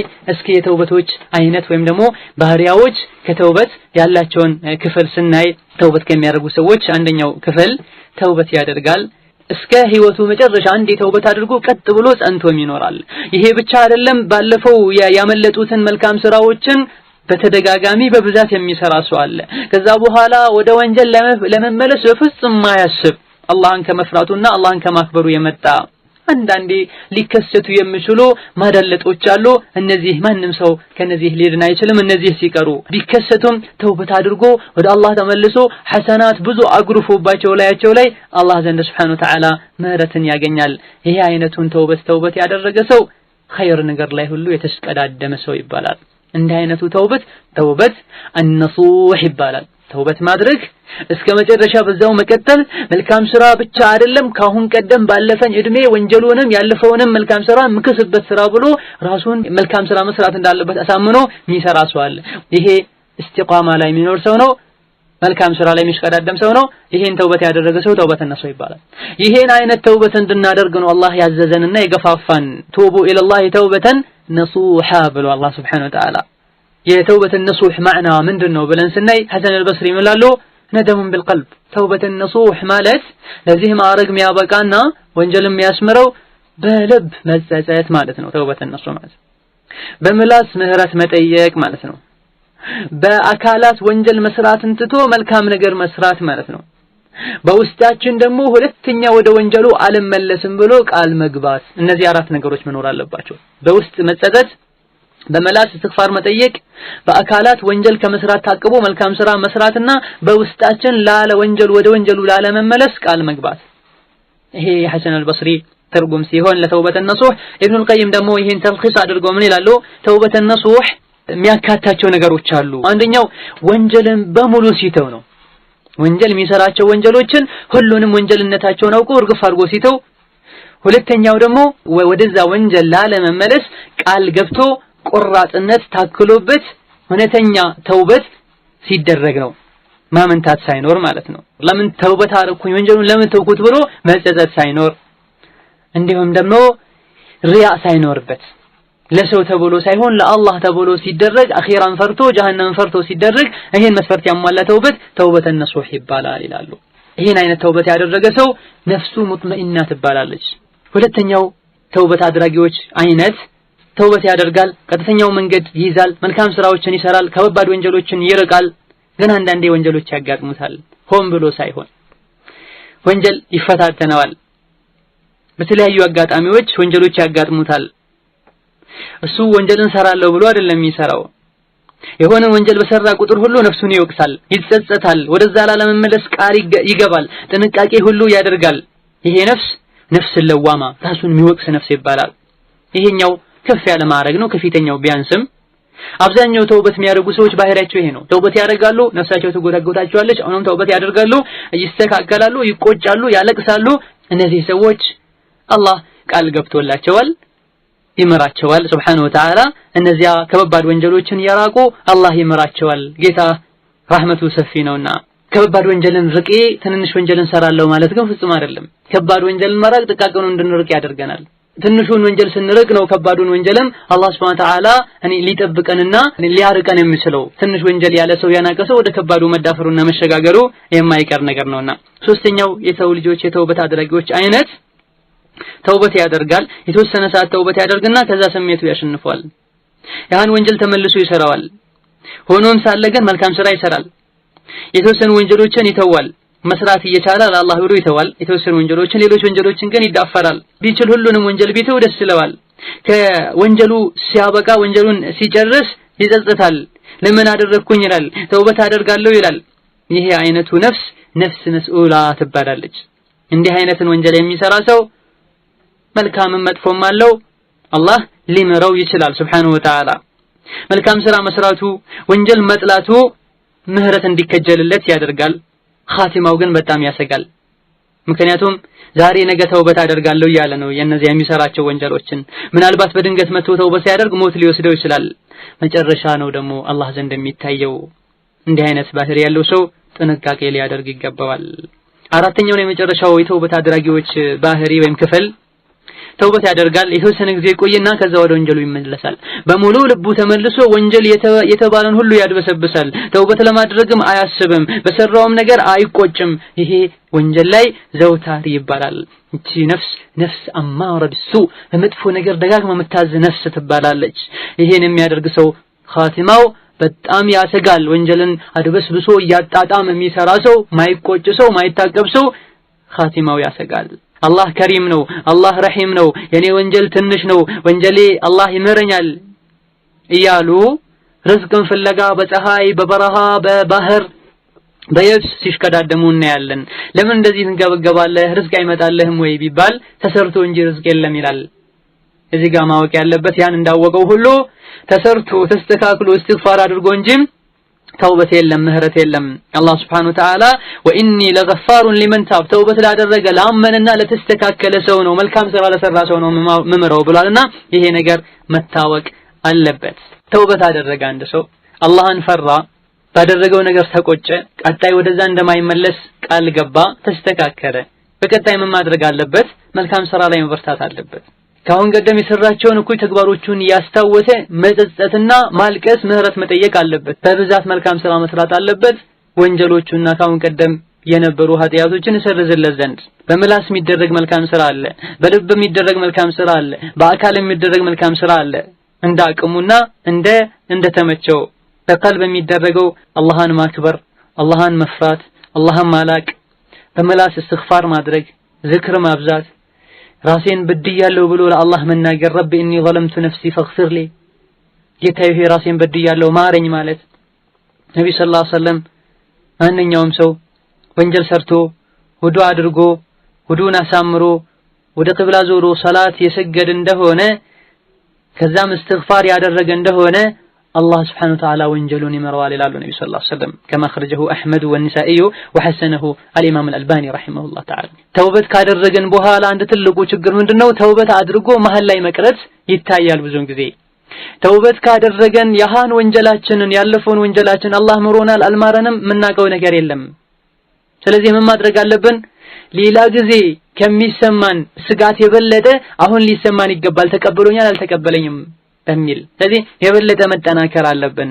የበለጠ መልካም ስራ ላይ መሽቀዳደም አለብን ማለት ነው። በአካል የሚሰሩ ብዙ ስራዎች አሉ። ሰደቃ መስጠት፣ ሰላተል ጀማዓ መስገድ፣ የተቸገረን ሰው ለመርዳት መንቀሳቀስ ወዘተ እንዲህ አይነት መልካም ስራዎችን ለመስራትም ጥረት ማድረግ ተውበት ያደረገ ሰው ሊያደርጋቸው ከሚገቡ ነገሮች ነው። ታዲያ ይህን ካወቀን ለምን ተውበት አናደርግም? አላህ Subhanahu Wa Ta'ala ተውበትን ሁሉ የሚቀበል ነው። የፈለገውን ወንጀል የሰራ ሰው ይሁን ተውበት አድርጎ አጥፍቻለሁ ብሎ አላህን መጥቶ ይቅርታ ከጠየቀው የማይመረው ሰው የለም። ሐዲስ ላይ አንድ ግለሰብ 99 ሰው ገደለና ተሰማው ተውበት ማድረግ ፈለገ። እስኪ ዓለም ሰው ጋር ምሩኝ ጥያቄ መጠየቀዋለኝ ብሎ መሩት። ዕልም የለውም ዝም ብሎ ግን ኢባዳ ያደርጋል። ሰዎች ዓለም ይመስላቸዋል። ወደዛ ላቁት። ከበደው በጣም።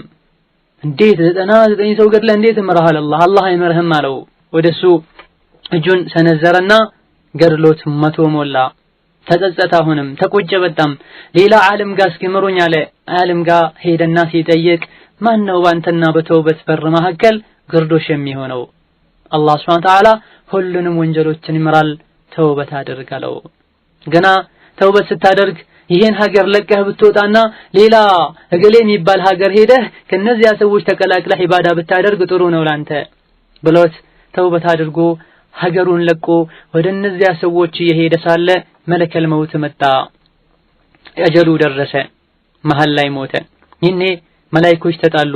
የረህመት መላእክቶችና የዓዛብ መላእክቶች ተጣሉ። የሚቀጡ መላእክቶች ወንጀል ሲሰራ ቆይቷል፣ ምንም የሰራው መልካም ስራ የለም፣ እኛንን የምንወስደው እያሉ የረህመትና የጀነት መላእክቶች ደግሞ እኛንን የምንወስደው ተውበት አድርጓል፣ ቀልቡ ወደ አላህ ተመልሷል፣ ይሄን ሁሉ መንገድ ርቆ መጥቷል፣ መልካም ስራ ፈልጎ ጥሩ ሰዎችን ፈልጎ፣ ስለዚህ እኛንን የምንወስደው። አላህ Subhanahu Wa Ta'ala ምን አደረገ? አስታራቂ ላከና ሀገሩ ተለካ። አላህ ሀገሩ እንዲለካ አደረገ። ሀገሩ ተለካ። ወደ የሚሄድበት ሀገር ቀርቦ ከተገኘ የጀነት መላእክቶች እንዲወስዱት፣ ትቶት ከመጣው ነው ወንጀል የሰራበት የነበረው ሀገር ከቀረበ ወደዛ ቀርቦ ከተገኘ የጀሃነም ሰዎች እንዲወስዱት ተደረገ። አላህ Subhanahu Wa Ta'ala ወደ የሚሄድበት ሀገር እንዲጠጋና የመጣበት ሀገር የወንጀሉ ሀገር ወደ ኋላ እንዲጎተት አላህ በረህመቱ አደረገና ተለክቶ ወደሚሄድበት ወደ መልካሙ ሰዎች ሀገር ተጠግቶ ተገኝቶ አላህ Subhanahu Wa Ta'ala የረህመት መላእክቶች እንዲወስዱት አደረገ። ይህ ተውበት ካደረገን አላህ ምንም ነገር አይከብደውም፣ ምንም አይሳነውም። ተውበትን ይቀበላል፣ ይመራል። 100 ሰው ገድሎ አይደለም ስንትና ስንት ሰዎችን የጨፈጨፈውን ፍርዓውን አላህ Subhanahu Wa Ta'ala ተውበት አድርግ ተስተካከል መራሃለው ብሎታል። ለአላህ ልጅ አለው ያሉ ሰዎችን ኸምራቸውንም ዝሙታቸውንም ሁሉንም ኃጢአታቸው ወንጀላቸው በሙሉ አላህ Subhanahu Wa Ta'ala እንደመምር ተናግሯል። አላህ Subhanahu Wa Ta'ala እናንተ የአላህ ባሮች ሆይ ሁላችሁም ተውበት አድርጉ ተስተካከሉ ማሪ ነኝ እኔ ብሏልና ተውበት ልናደርግ ይገባል፣ ልንስተካከል ይገባል። ለምንድነው ተውበት ማናደርገው? እንቅፋቶች አሉ። ከነዚህ እንቅፋቶች መካከል ልብ ወንጀሎችን ማፍቀር። የሰው ልጅ ልቡ ወንጀልን ካፈቀረ መመለስ ያዳግታል። አንዳንዱ ዝሙትን ለምዶ ሊሆን ይችላል። ሌላኛው ዘፈን ማድመጥ ለምዳ ልትሆን ትችላለች።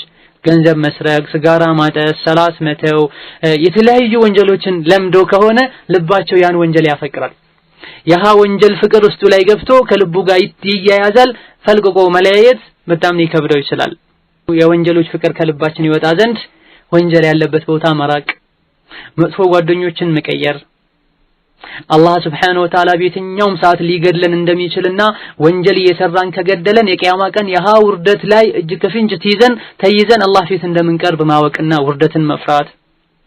ዛሬ ነገ ሞታለሁ የምለው ነገር ከውስጣችን አሁን ልሞት እችላለሁ የምን ነገር ውስጣችን ላይ ሁሌ መኖር። በወንጀል ልንደሰት አይገባም፣ አላህ በድንገት ሊገድለን ይችላልና። ሁለተኛው የተውበት እንቅፋት ተውበትን ማድረግና ተስተካክሎ መኖርን ከባድ ነገር አድርጎ ማየት፣ ይከብደኛል ብሎ ማመን ማለት ነው። ይህ የሸይጣን ተግባር ነው፣ የሸይጣንም መሳሪያ ነው። መጥፎ ነፍሶችም የሚያመጡት ጉድጓታ ነው። እንዴት ተብሎ ማይቻል ነገር አላህ አዟል ወይ? ሶላት መስገድ፣ ሒጃብ ማድረግ፣ አላህን መፍራት፣ ከዝሙት ተጠንቅቆ አግብቶ መኖር፣ ዘፈንን ከማድመጥ ርቆ ቁርአንን ያደመጡ መኖር፣ ኸይር ነገሮችን መስራት የሚከብዱ አይደሉም። ግና ለነፍስ እጅ ከሰጧት ሸይጣንን መከተል አንዴ ከለመዱ ሊከብድ ይችላልና እንዳይከብደን ምን ማድረግ አለብን? ዛሬ ነገ የሚል ስሜት ከውስጣችን ማጥፋት አሁንም እንደቀደሙ ማለት ነው። ይሄ ነገር ወንጀል እንደሆነ ካወቀን ወንጀልን እየሰራን ብንሞት አላህ ምን ይለኛል?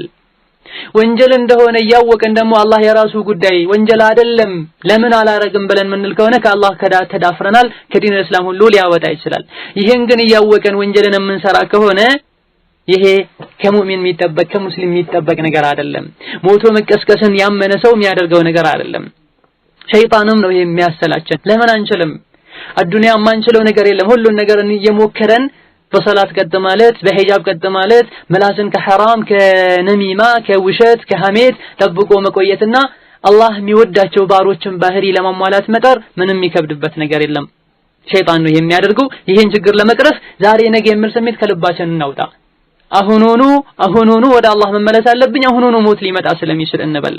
አላህ Subhanahu Wa Ta'ala የማይቻል ነገር አላዘዘምና ዕለሞች ምን ይላሉ? አንድን ወንጀል እየሰራ ወንጀል መሆኑን አውቆ ዛሬ ነገ የሚል ሰው ምሳሌው ቤቱ በርጋ የሚያስቸግር ዛፍ አግኝቶት ዛሬ ነቅሏለሁ ነገ ነቅሏለሁ እያለ እሱ ስር የሰደደ ዛፉ እየተጠናከረ ይሄ ሰውየው ደግሞ እየደከመ እንደሚሄድ ነው ይላሉ። በሩ ጋር ያለው አስቸጋሪ ዛፍ አሁን ተገኝቶ አሁን ቢነቀል በቀላሉ ይነቀላል። እሱም ስራ አይሰድም። መንቀል የፈለገውም ሰው ጉልበቱ ሳይደክም መንቀል ይችላል። ዛሬ ነገ ነቅሏለሁ ካለ ደግሞ እሱ ስር እየሰደደ ይሄዳል፣ እየጠነከረ ይሄዳል። መንቀል ያለበት ሰው ደግሞ አቅሙ እየደከመ ይሄዳል፣ አይነቀልም ማለት ነው። ወንጀልም ሳይጣፍጥ ውስጥ ሳይገባ ከደም ከስጋ ጋር ሳይቀላቀል በፊት ወንጀል መተው ካልቻሉና ካልሞከሩ ስር እየሰደደ ከሄደ ይከብዳል። መቼ የሚክበድ መቼ ደግሞ ወንጀልን ይዞ ወዶ እያጣጣሙ እየሰሩ መኖር አላህ ዘንድ ሱብሓነሁ ወተዓላ ራስን ለእሳት መዳረግና ማጋለጥ ነው።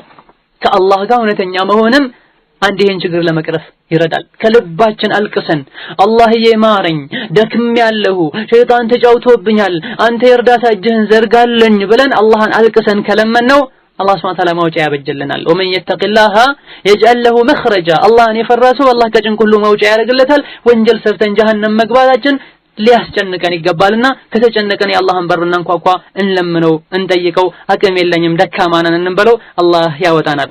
ሶስተኛው የተውበት እንቅፋት የሚሆኑ ነገሮች እዚህ ግባ ማይባሉ ተልካሻ ምክንያቶች፣ እንዲሁም ዑዝር መደርደር፣ እንዲሆኝ ነው እንዲህ ምክንያት አለኝ ያሉ ማምጣትና ሸይጣን ለሰዎች ወንጀልን ማስዋብ አንዱ ከወንጀላችን እንዳንመለስ የሚያደርገን ነገር ነው። ይሄ እጅግ በጣም ትልቁ የሆነ አንድ ችግር ነው። ምክንያት መፍጠር ለወንጀሎች ወንጀል እንደሆነ ያመኑ ተይ ወንጀል ነው ሲባል ምክንያት መፍጠር። ተገላልጣ የምትሄድን ሴት ምን ነው ስትባል ምክንያቷ ምንድነው? ወይም ትምህርት ትላለች፣ ወይም አላገባሁም ትላለች፣ ወይም ቤት ይከለክሉኛል ትላለች፣ ወይም ሀገራችን አልተለመደም። እነዚህ ሁሉ አላህ ዘንድ ምንም በቂ ምክንያቶች አይደሉም። ከአላህ ሐቅና ከሰዎች ሐቅ የሚቀድመው የአላህ ሐቅ ነው። አላህ ሒጃብ እንድታረጊ አዞሻል፣ خلاص ከዛ በኋላ ከአላህ ትእዛዝ የሚቀድም ምንም ነገር የለም። የሚቀርቡ ምክንያቶች ሁሉ ከዛ ከአላህ አምር ጋር ከትክክለኛው ከአላህ መመሪያ ጋር ሊነጻጸሩ የሚገቡ በፍጹም አይደሉም። ጺሙንም የሚለጨው ሰው ሲጠየቅ አይመቸኝም፣ እኔ ወጣት ነኝ፣ ኢንሻአላህ አሳድጋለሁ፣ ኢማን እኮ በልብ ነው። እነዚህ ሁሉ ተልካሻ ምክንያቶች ናቸው። አላህ ዘንድ ተቀባይነት የሚያገኙ በፍጹም አይደሉም። ሱሪውን የሚጎትተው እንደዚሁ ተመሳሳይ መልስ ነው የሚሰጠው። እያንዳንዱ ወንጀሎች ሲሰሩ ወንጀል መሆናቸው ከታወቁ ምክንያት መደርደር አያስፈልግም። አላህ Subhanahu Wa Ta'ala ሂዳያ ይስጠኝ ብሎ አልቅሶ ተስተካክሎ መመለስ እንጂ በአዱንያ ለሰዎች ምክንያት ነግሮ ለማሳመንና የነሱን ቁጣ ለመመለስ ቢጣር አላህ ዘንድ Subhanahu Wa Ta'ala ቁጣውን መመለስ አንችልም። ደርሶሃል ሐራም እንደሆነ አውቀሃል ለምን ሳትርከው? ደርሶሻል ዋጅብ እንደሆነ አውቀሻል ለምን ሳትተገብሪው ብሎ አላህ ይጠይቀናል። መልሳችን እነዚህ ቢሆኑ አፋህን ያዝ ከማለት ውጪ አማራጭ የለንም። ይሄ የዘመኑ ወጣት ትልቁ አንዱ ምክንያት ይሄ ነው። ተውበት ያለ ማድረግ ምክንያት ተልካሻ ምክንያቶችን ያቀረቡ ራሳቸውን ያጽናናሉ። መጥፎን ስራ መልካም አድርጎ ማየት አላህ ዘንድ ለጥፋትና ለውርደት ይዳርጋል። የዚህ አይነቱ ችግር መፍትሄው ምንድነው? ዒልም መማር፣ ቁርአን መማር፣ ራሳችንን መጠርጠር ነፍሳችን ያለችው ነገር ሁሉ ጥሩ መስሎ እንዳይታየን ራሳችን መጠርጠር እንዲሁም ራስን መገምገም እስከ መቼ ነው ወንጀል ስሰራ ምኖረው መቼ ነው ይሄን ችግሬን ማስወግደው መቼ ነው ከአላህ ከትክክለኛ ባሮች ሆነው ብሎ ጠዋት ማታ ነፍስን መጎትጎትና ከጥሩ ጓደኞች መሆን ዒልም መማር ሐዲሶችን ማድመጥና መጠየቅ መረዳት የዚህ ነገር መፍትሄ ይሆናል የመጨረሻው እንደ አቀበት ያለው ተውበት እንዳናደርግ ከሚያገዱን ነገሮች አንዱ አላህ ወንጀሉን ስለሸፈነለት መታለል ዛሬ ነገ ሊያዋርደው እንደሚችል አለመረዳት ዛሬ ነገ በድንገት እንደሚያጋልጠውና በሰዎች አይን እንደሚያሳፍረው ኻቲማውን አበላሽቶበት ይሃን ወንጀል እየሰራ አላህ እዛው ሊያሞተው እንደሚችል አለመፍራትና አለመጠንቀቅም አንዱ ነው አብዛኛውን ጊዜ ቀልቡ የደረቀ ሰው ወንጀል ደጋግሞ ሲሰራ አላህን ይረሳል ይታል አላህ ሁሉ እስከማለት ድረስ አላህ አያንም እስከማለት ድረስ ሰነስተድርጁሁም من حيث لا يعلمون በማያውቁበት መንገድ እኔ ይዛቸዋለሁ አላህ Subhanahu Wa Ta'ala የሚለውን አንቀጽ ልንዘነጋ አይገባንም አንድም ባሪያ ወንጀልን እየሰራ አላህ ኒዕማ የሚሰጠው ከሆነ ወዶት እንዳይመስለው አላህ ቀስ አድርጎ ሊይዘው ፈልጎ ነው ይላሉ ነብዩ ሰለላሁ ዐለይሂ ወሰለም ግን ምስኪኑ ይመስለዋል ብልህ ስለሆነች ይመስላቸዋል አይደለም አላህ ቻይ ነው ቀስ አድርጎ ሊይዝ ሲፈልግ ነው ሌላውና የመጨረሻው የተውበት እንቅፋት የሚሆኑ ነገሮች ከተውበት በኋላ የሚያጋጥሙ አንዳንድ ፈተናዎችን መፍራት ከተውበት በኋላ የሚያጋጥሙ አንዳንድ ፈተናዎችን መፍራት ይሄ መታወቅ ያለበት ነገር ነው ተውበት ትልቅ ስራ ነው ስራ ሲሰራ ጉዞ ሲጓዝ ፈተናዎች ይኖራሉ አላህም Subhanahu Wa Ta'ala የሰው ልጆች ሐሰቡ እንዴ አምነናል ብቻ ብለው ሳይፈተኑ ጀነት ሊገቡ ይፈልጋሉ እንዴ ይላል በፍጹም ይሄ ሊታሰብ የለበትም ተውበት ስናደርግ ቤተሰቦቻችን ሊጠምዱን ይችላሉ ጓደኞቻችን ሊጠምዱን ይችላሉ ስራ ቦታ ልትጠመጂ ትችያለሽ ቀጥ ስንል የአላህን መንገድ ስንጨብጥ የሰውም የጂኒም ጠላቶች ሊኖሩ ይችላሉና ይህኔ መቋቋምና መጽናት ይኖርብናል ጫፍ ላይ ሆነን አይደለም አላህን መገዛት ያለብን ከተስተካከለ ቀጥላለሁ ካልሆነ እመለሳለሁ መባል የለበትም ጓደኞች ቢያሾፉብህ ቢሳለቁብሽ ቢያሾፉብሽ ሰብር ማድረግ የአላህን Subhanahu Wa Ta'ala ቃል ማስታወስ ወላ ينصرن الله من ينصره አላህን የረዳ የአላህን ዲን የረዳና ቀጥ ያለን ሰው አላህ ይረዳል ይሄ የአላህ ቃል ነው አላህ ይረዳሻል ማንንም ቢያሾፍ ማንንም ቢሳለቅ በራሱ ያሾፍ የቂያማ ቀን ጭንቁና መከራው ቀን ላይ ያስታውሱታል ያን ማሾፋቸውን ኢማም ሻፊዒ ረሂመሁላህ ማንኛውም ሰው በደሎት ሊኖር አይችልም አቀበቶችና ችግሮችን ፈተኖችን አልፎ እንጂ ይላሉ ሙስሊሞች የበድር ዘመቻ ቀን ያሸነፉትን ማስታወስ መካ ላይ ነብይና ሰሃቦችን ያመኑ ሰዎችን ለ3 አመት አግደዋቸው ምንም ነገር እንዳይገባላቸው የሚበሉትን አጥተው ደረቅ ቆዳ እስኪበሉ ድረስ ሁሉ ጸንተዋል ይሄኔ ሙሽሪኮች ተገርመዋል 3 አመት ሲጸኑ በድር ላይ ሲያሸንፉ ሙስሊሞች ለካ ሐቅ ላይ ናቸው ብለው ሰልመዋል አንቺም ተውበት ላይ ፈተናውን ተቋቁመሽ ስትጸና ሰዎች ካንቺ ትምህርትን ይወስዳሉ ስለዚህ ቀጥ ማለትና አላህ Subhanahu Wa Ta'ala ያዘዘውን መታዘዝ ገባን ሰዎች ምን ይሉኛል ብለን ሰዎች ሰማያውጡልናል ብለን ወደ ኋላ ማለት የለብንም በመጨረሻም የዚህ ርዕስ መዝጊያ ኢማም ኢብኑ ቀይም ረሂመሁላህ ተዓላ ምን ይላሉ አላህ አንድ ባሪያውን የውስጡን ጥሩነት አውቆ መተናነሱን አውቆ የአላህ ረህመት መፈለጉን አውቆ ኸይሩን ሊወፍቀው ሲፈልግ የተውበትን በር አላህ ይከፍትለታል የጸጸትን የመተናነስን አላህን Subhanahu Wa Ta'ala የመለመንና እሱን እርዳታ የመጠየቅን በር አላህ ይከፍትለታል ሁሌም ይተናነሳል ሁሌም ዱዓ ያደርጋል ሁሌም ወደ አላህ የሚቃረበን የሚያቃርብ ስራን ይሰራል የቻለውን ያክል መልካም ስራ ይሰራል ያለፈውን ወንጀሉን ሚሰርዝለትን እንደውም ሸይጣን እስኪል ድረስ ምን ነው ይሄን ባሪያ ወንጀል ባላሰራው እስኪል ድረስ ለምን የሃችን ወንጀል በመስራቱ ምክንያት ወንጀሉን ያስታወሰ ሁሌ ያለቀሰ ሁሌ የጸጸተ ተውበት ያደረገ ዱዓ ያደረገ በመኖሩ ምክንያት አላህ ጀነት ያስገባዋል ይሄን ሸይጣን ይናደዳል ያችን ወንጀል በማሰራቴ ነው ተውበት አድርጎ ተስተካክሎ የተሻለ ጠንካራ ሆኖ ጀነት እንዲገባ ያደረኩት ብሎ ለምን አሳሳትኩት ብሎ ሸይጣን እስኪናደድ ድረስ ለዚህም ነው ሰለፎች ምን ይላሉ ኢነል ዐብደ አንድ ባሪያ ወንጀል ይሰራል በዛ ወንጀሉ ምክንያት ጀነት ይገባል አንድ ሰው መልካም ስራ ሊሰራ ይችላል በዛ መልካም ስራው ምክንያት ጀሃነም ሊገባ ይችላል ይላሉ ምን ማለት ነው ይሄ መልካም ስራ ሰርቶ በዛ መልካም ስራው ኩራት ተሰምቶት እዩልኝ ከታከለበት አኺራው ሊበላሽበትና ጀሃነም ሊገባ ይችላል አንድ ሰው ደግሞ ተሳስቶ መጥፎን ስራ ወንጀልን ሰርቶ አላህ ዘንድ Subhanahu Wa Ta'ala ምህረት ለማግኘት ብሎ አልቅሶ ተናንሶ መልካም ስራዎችን በብዛት ሰርቶ ሁሌ ወንጀሉን ያስታወሰ ያለቀሰ አላህን እርዳኝ ማረኝ ያለ ይኖራል በዚህ ወንጀል ምክንያት ኢባዳው ዲኑ ተጠናክሮ ጀነት ይገባል። ወንጀል ሊጠቅመው ቻለ ማለት ነው። አንዲት ወንጀል የኸይር በር ስራ ከፍታለት። ግን ማን ነው የሚያውቀው ይሄን? አንድ ወንጀል ሰርቼ ከዛ ተውበት አደርጋለሁ እንዲባል አይደለም። በአዱንያ ላይ ስኬትም ሆነ ሰላምም ሆነ ደስታም ሆነ የለም ተውበት በማድረግ እንጂ ወደ አላህ በመመለስ እንጂ መልካም ስራዎችን ስንሰራ ያለፈው ወንጀላችን እንዲሰረዝልን ያኔ ወንጀል ስንሰራ ያመለጡን መልካም ስራዎች እንዲተኩልን በቀጣይ አላህን Subhanahu Wa Ta'ala እንድናስደስት ኻትማችን እንዲስተካከልልን ተብሎ መልካም ስራዎች በብዛት እየተሰሩ ሁሌም ወደ አላህ መመለስ የግድ ይለናል።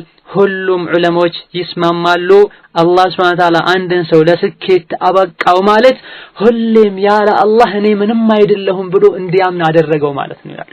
ሁሌም ያለ አላህ ካሌለኝ እኔ ለቅጽበት መኖር አልችልም ሁሉ ነገሬ በአላህ እጅ ነው አለው ብሎ ሙሉ በሙሉ ለአላህ ራሱን የሰጠ ሰው አላህ ለስኬት ታቁቶታል አድሎታል። በተቃራኒው አላህን ቸላ ብሎ ያለ አላህ መኖር ችላለው ብሎ የሚያምን ከሆነ አላህ አዋርዶታል ጥሎታል ከረህመቱ አውጥቶታል። እደን ተውበት እናድርግ ወደ ኋላ እንመለስ። ወንጀሎች መርዝ ናቸው።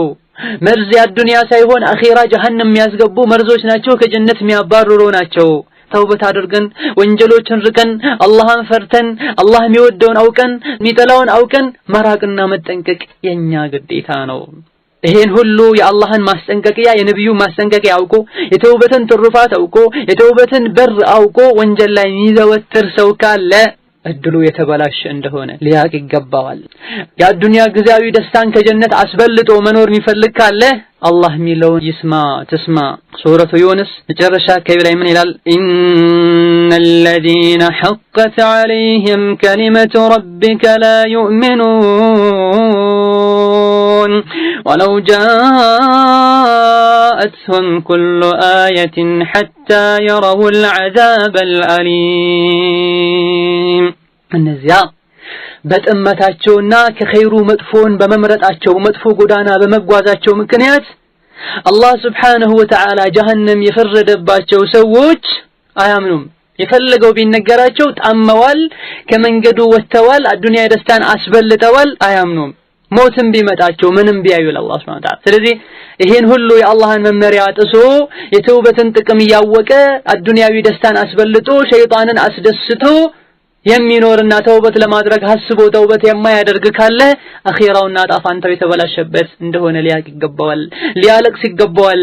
መቼ የደም እንባ አልቅሶ ምንም አይነት መልስ ማይገኝበት የቂያማ ቀን ከመምጣቱ በፊት ከላይም ከታችም ከግራም ከቀኝም በእሳት ተከቦ እሳት ውስጥ ተሰውተው እሳት የበሉ እሳት እየጠጡ የሚኖርበት ህይወት መጨረሻ ማብቂያ የሌለው አባት እናት ዘመድ ወገን ሊረዳበት የማይችል የጀሃነም እሳት ውስጥ ከመግባት በፊት ተውበት ተደርጎ አልቅሶ የዱንያ ምንነት ጠንቅቆ አውቆ ተስተካክሎ የአላህን Subhanahu Wa Ta'ala ጀነት ለመውረስ መዘጋጀት የብልሆች ሁሉ ግዴታ ነውና ይህን ግዴታ ለመወጣት ጥረት ማድረግ አለብን። አላህ Subhanahu Wa Ta'ala ተውበተን ነሱህን ይወፍቀን። هذا وبالله التوفيق والسلام عليكم ورحمة الله وبركاته.